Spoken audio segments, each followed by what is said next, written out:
कि भारती के लाल चले लिए लाल भाल चले, जैसे संग काल चले विपदा तो भारी है।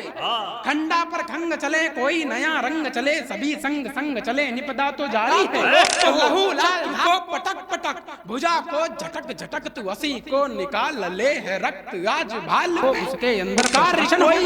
जहां दुर्गम राहों में भी सुगम रास्ते बनाए जाते हैं, जहां माँ के संस्कारों से फरिश्ते बनाए जाते हैं। बहुत अच्छे, वाह वाह वाह। जो आपको देश प्रेम की बात सुनाएगा, जो आपको ओज सुनाएगा, जो आपको राष्ट्र प्रेम आपकी धमनियों में धड़काएगा, हमारा छोटा भाई आयुष हमारे बीच में है। मैंने आमंत्रित किया। होता क्या है कि अक्सर लोग कहते हैं कि पहला कवि एक तरह से, मैंने बहुत बार मंचों से सुना, लोग कह देते हैं कि वो हलवाई की जलेबी की तरह होता है, उसे सीधे पहले बना के भट्टी में झोंक दिया जाता है। ऐसा कुछ नहीं है। हम ये मानते हैं कि पहला कवि वो चमकीला रसीला फल होता है जिसे फल वाला सबसे ऊपर रखता है, उसके सहारे तमाम सारे सड़े गले फल बेच लेता है। आज इसके सहारे हमें अपना काम अच्छा करना है। हमारा प्रिय छोटा भाई आयुष हमारे बीच में है।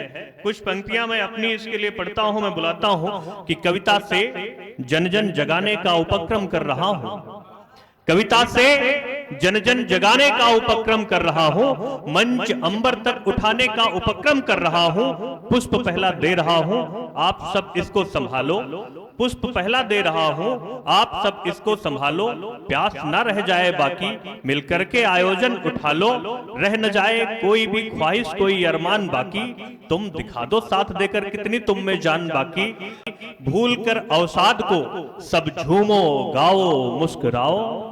पहले कवि को मैं बुलाता, आप सब ताली बजाओ, आप सब ताली बजाओ। भाई आयुष यादव हमारे बीच में, स्वागत है। ज्ञान की अधिष्ठात्री मां सरस्वती के चरणों में प्रणाम करता हूं। जो भी लोग आ रहे हैं जल्दी जल्दी अपनी अपनी जगह पे बैठ जाएं और मैं अपनी काव्य की यात्रा में आप सभी को ले चलता हूं। स्वागत है बेटा। मंच पर बैठे हुए वरिष्ठ कवि, मैं जिनसे सीख सीख कर, जिनको देख देख कर कविताएं मंच पर कहता हूं, और बहुत अच्छा संचालन कर रहे आदरणीय गोविंद गजबदादा और नीरज सर, आप बहुत अच्छा कार्यक्रम सजाने और मुझे बुलाने के लिए आदरणीय श्यामजीत भैया का बहुत आभार व्यक्त करता हूं। दादा, संस्कार कैसे खत्म हुए? स्वागत बेटा। संस्कार विहीनता के दो मुक्तक के बीच लगता हूं। अगर बात सही कह दी हो तो आपकी जोरदार तालियां उन पंक्तियों पर उठें। कि पंक्तियां सुनिएगा। कि हम अपने बड़ों से सर झुकाकर बात करते हैं। नीरज सर, हम अपने बड़ों से शिवम भैया के हम सर झुकाकर बात करते हैं। हम अपने बड़ों से सर झुकाकर बात करते हैं, बुलंद आवाज को दबाकर बात करते, बुलंद आवाज को दबाकर बात करते हैं, और वो लड़के अपने बाप की नजरों में गिर जाते हैं जो अपने बाप से नजरें मिलाकर बात करते हैं। जिंदाबाद जिंदाबाद आयुष, वाह बेटा। वो लड़के अपने बाप की नजरों में गिर जाते हैं जो अपने बाप से नजरें मिलाकर बात करते हैं। वाह वाह। और एक चार पंक्तियां और संभालिएगा। कितने मुश्किल कभी हालात नहीं करते अगर तुम इस तरह मुलाकात नहीं करते। इतने मुश्किल कभी हालात नहीं करते अगर तुम इस तरह मुलाकात नहीं करते। और उनको भी चाहिए जमाने में अदब, उनको भी चाहिए जमाने में अदब। पंक्तियां उठा लेना दोस्तों कि उनको भी चाहिए जमाने में अदब जो अपनी माँ से सीधे मुंह बात नहीं करते। जिंदाबाद आयुष, बहुत अच्छे बेटा। उनको भी चाहिए, वाह वाह वाह वाह वाह। उनको भी चाहिए जमाने में अदब जो अपनी माँ से सीधे मुंह बात नहीं करते। अब पंक्तियां दोस्तों संभालना।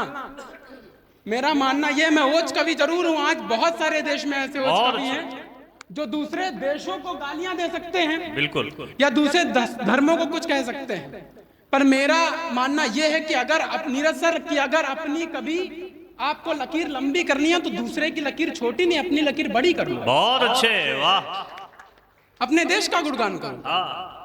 तब जाकर के कहना चाहता हूं, और पंक्तियां ने, और आप एक टिप्पणी अगर आप सभी संभाल सकते हैं फतेहपुर वालों, तो अपने तालियों के माध्यम से बता देना कि आयुष का समर्थन कर रहे हैं आप। आज सभी कहते हैं कि देश का युवा भटक गया है, देश का युवा फेसबुक में लिप्त हो गया है, कोई कहता है इंस्टाग्राम में लिप्त हो गया है। लेकिन मैं एक बात कहना चाहता हूं, यहां पर सभी बहुत वरिष्ठ कवि, कोई डॉक्टर है, कोई प्रोफेसर है, कोई टीचर है और कोई नेत्र चिकित्सक है।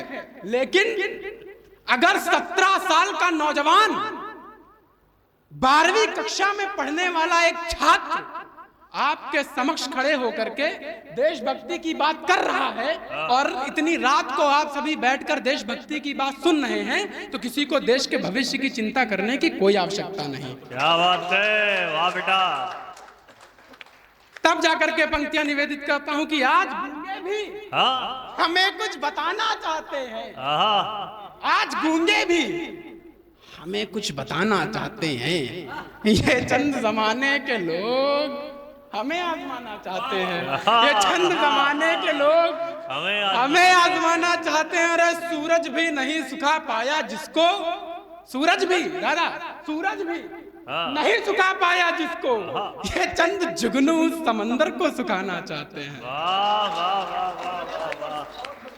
ये चंद जुगनू समंदर को सुखाना चाहते हैं। अब देशभक्ति के उस तेवर में चलिएगा। पहली पंक्ति दोस्तों आप सभी उठा लेना कि हम हैं शूरमा भारत माँ के, पल भी ना विचलित होते, हो कठिन परिस्थिति जितनी भी फिर क्षण भी ना धीरज खोते, और भारत माँ के आदेशों पर जी जान से डट जाते हैं। दुश्मन जो आग दिखाता है तो शीश काट कर लाते हैं। जिंदाबाद।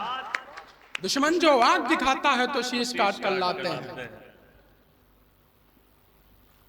पंक्तियां संभालना, एक छंद निवेदित करता हूं कि जब मां भारती के लाल सीमा पर लड़ने जाते होंगे तो देश के लोग उन्हें देख करके क्या सोचते होंगे, क्या सोचते होंगे देश के लोग जब मां भारती के लाल सीमा पर लड़ने जाते होंगे। आज भी युद्ध होते हैं तो देश के लोग उन्हें देख करके क्या सोचते हैं, क्या सोचते हैं देश के लोग। उस बिंब को देखिएगा बस कि भारती के लाल चले लिए लाल भाल चले, जैसे संग काल चले विपदा तो भारी है, खंडा पर खंग चले कोई नया रंग चले, सभी संग संग चले निपदा तो जारी है।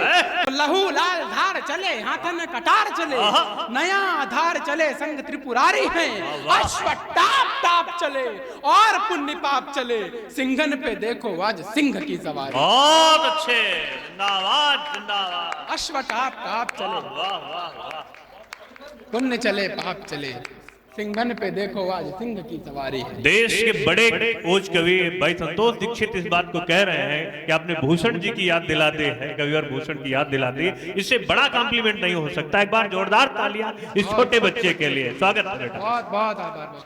सिंघन पे देखो आज सिंह की सवारी। हाय हाय।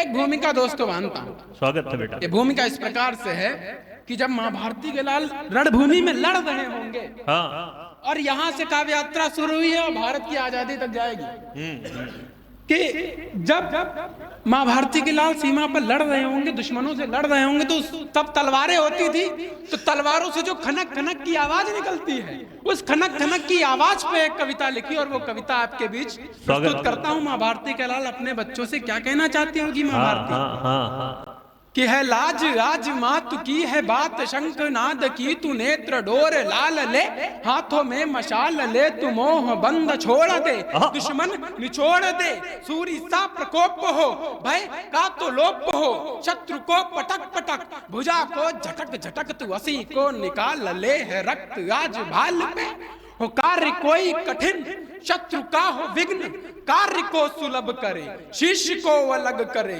इसे युसे जिसे किसे पहने ना खूनों से, पीछे तू तो खेद दे देह को कुरेत दे, धरा करे धधक धधक रिपू का मन भबक भबक, अदू की आज खैर ना अदू का आज काल तू, शीश पर भवानी यार भारत माँ का लाल तू। वाह जिंदाबाद जिंदाबाद आयुष, बहुत अच्छे।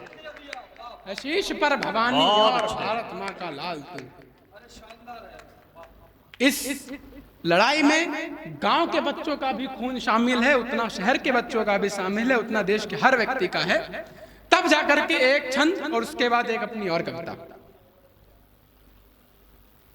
कि चलते हैं अपनी प्रवाह भरे मार्ग पर, लेते नहीं ठहर फिर किसी भी छांव में, बाजुओं में रखते हैं दम सदा अपने ही, नाक नहीं घिसते हैं किसी नीच पांव में। तो धमनी में बहता लाल लाल रक्त खौल रहा, रुकते रुकाते नहीं किसी भी पड़ाव में, दुश्मन की गर्दन को चट से मरोड़ देते, जोश ऐसा भरा हुआ शहर गांव गांव में। बहुत अच्छे, बहुत अच्छे, बहुत अच्छे, बहुत अच्छे आयुष। जोश ऐसा भरा हुआ शहर गांव गांव में।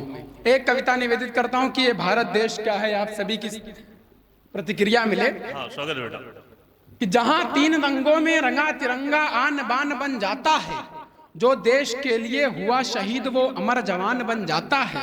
जहां श्री कृष्ण सा ज्ञानी हुआ, जहां कंस जैसा अभिमानी हुआ, जहां कर्ण जैसा दानवीर, जहां अर्जुन जैसा सूरवीर, जहां अनुसुईया सी पतिव्रता, जहां लंबोदर से विघ्नहर्ता, जहां वेदों का ज्ञान मिले, जहां जन जन को सम्मान मिले, जहां संविधान का शासन हो उसके अंदर प्रशासन हो, जहां दुर्गम राहों में भी सुगम रास्ते बनाए जाते हैं, जहां माँ के संस्कारों से फरिश्ते बनाए जाते हैं। बहुत अच्छे, वाह वाह वाह वाह। जहां माँ के संस्कारों से फरिश्ते बनाए जाते हैं, जहां एक एक करके सभी धर्मों का बोध करा रहे और निश्चिंत होकर सभी इंसानियत का धर्म निभा रहे। प्राचीन भाषा, प्राचीन वेद, प्राचीन ग्रंथ भी अपना है, वो सब यहाँ पर सत्य होता जो दुनिया का सपना है।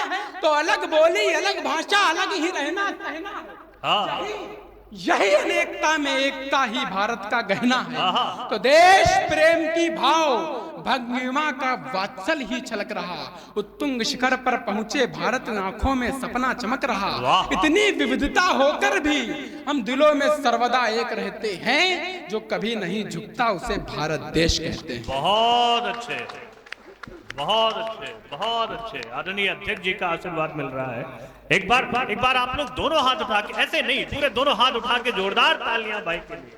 स्वागत है, स्वागत है। ये हमारा पहला कवि है और इतना बेहतर पढ़ रहा है, स्वागत है। जो कभी नहीं झुकता उसे भारत देश कहते हैं। मैं सभी की अगवानी में हूं और निश्चित तौर पे आप सभी ने पहले कवि को जो मन से सुना है, मुझे पता है कि आगे का कार्यक्रम बहुत ऊंचाइयों तक जाने वाला है।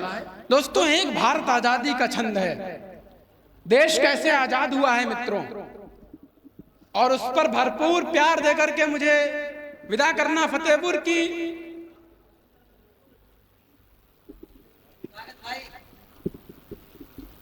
भारत आजाद कैसे हुआ, सभी ने अपना बहुत बलिदान दिया है इसमें।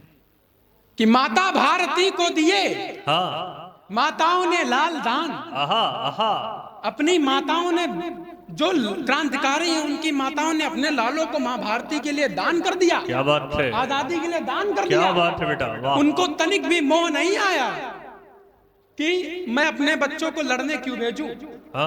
उसी प्रकार हर एक सैनिक की माँ अपने बच्चों को माँ भारती की रक्षा के लिए दान कर देती। क्या बात है। तो माता भारती को दिए माताओं ने लाल दान। आप सभी का ध्यान चाहता हूं कि माता भारती को दिए माताओं ने लाल दान, तब कहीं धानी परिधान देखते हैं हम। हाय हाय। माता भारती को दिए माताओं ने लाल दान, तब कहीं धानी परिधान देखते हैं हम। जड़े हुए हैं स्वर्णिम अमर अक्षरों से, वीर सपूतों के वो नाम देखते हैं हम। तो शिशुओं ने शैशव दिया, बहनों ने राखी दी, तब कहीं भारत महान देखते हैं हम। और कितने ही भगत सिंह फांसी पर झूल गए, तब ये आजाद हिंदुस्तान देखते हैं। जिंदाबाद जिंदाबाद जिंदाबाद। बहुत अच्छे, बहुत अच्छे। तब ये आजाद हिंदुस्तान देखते हैं हम। बहुत बहुत आभार, बहुत बहुत धन्यवाद।